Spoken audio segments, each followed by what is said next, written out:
Justice. I'm Judge Jeanine Pirro. Thanks for being with us tonight. The Democratic National Committee's convention in Philadelphia was about lovely ideas. It was about unity and inclusion and global humanity, concepts that we're stronger together. Cue the birds and the butterflies and that law library love story of Hillary and Hillary and Bill. It sounded so sweet. They're all wonderful themes.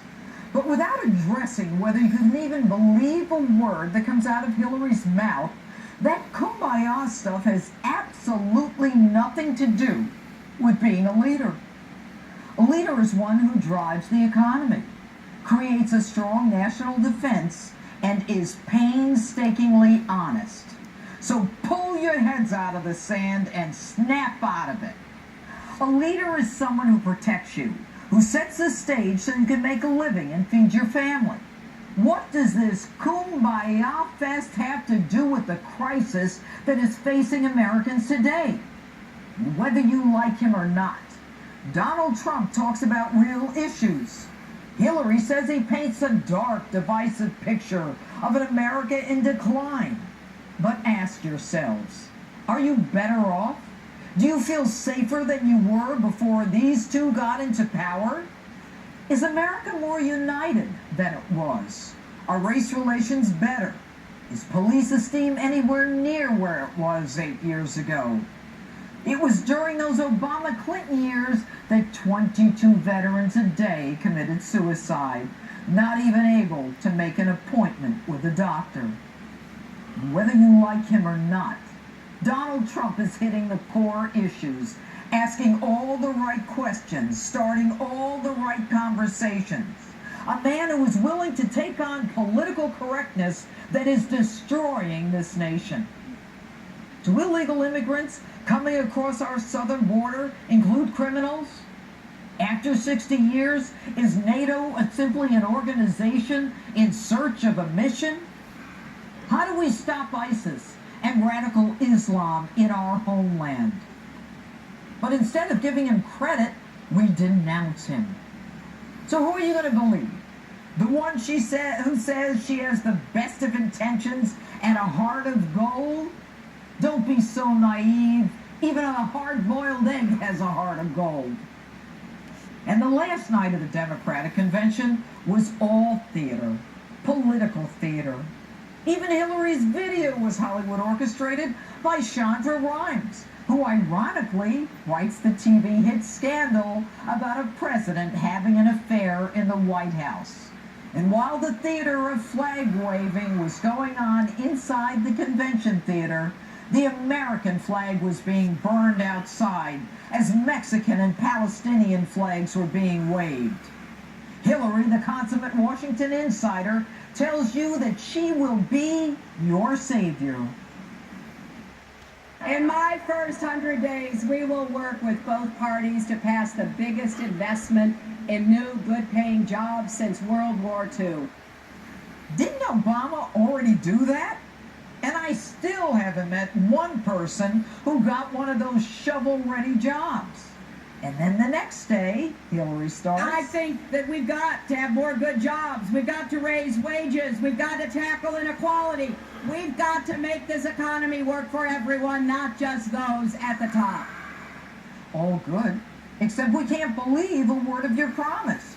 You said the same thing in 2000 when you ran for Senate from New York, promising 200,000 jobs to upstate New York, including farmers suffering from a defeated economy. Not only did you not deliver any of those 200,000 jobs, but New York suffered a net loss of 6,300 jobs. Hillary and they make the economy work for not just those at the top. Aren't you the one at the top?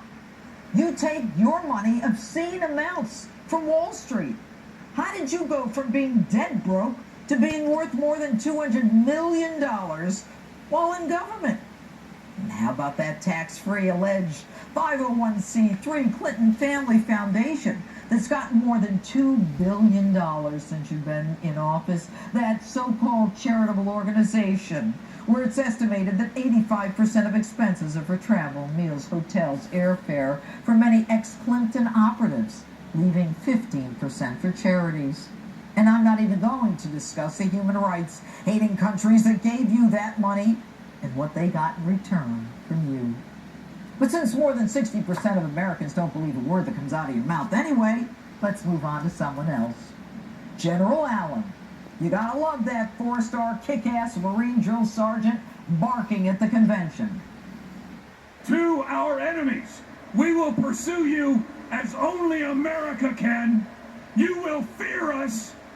And to ISIS and others, we will defeat you. We know that she, as no other, knows how to use all instruments of American power, not just the military, to keep us all safe and free.